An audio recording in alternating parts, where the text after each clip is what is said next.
scenes. So let's look at an example of how DNA fingerprinting is carried out today.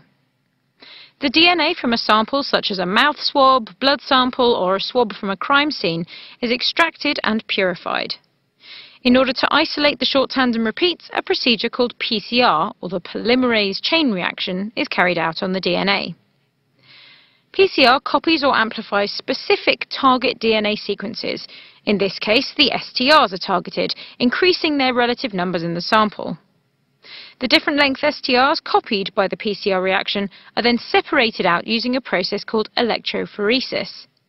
This involves adding the DNA to an agarose gel and passing an electric current through it.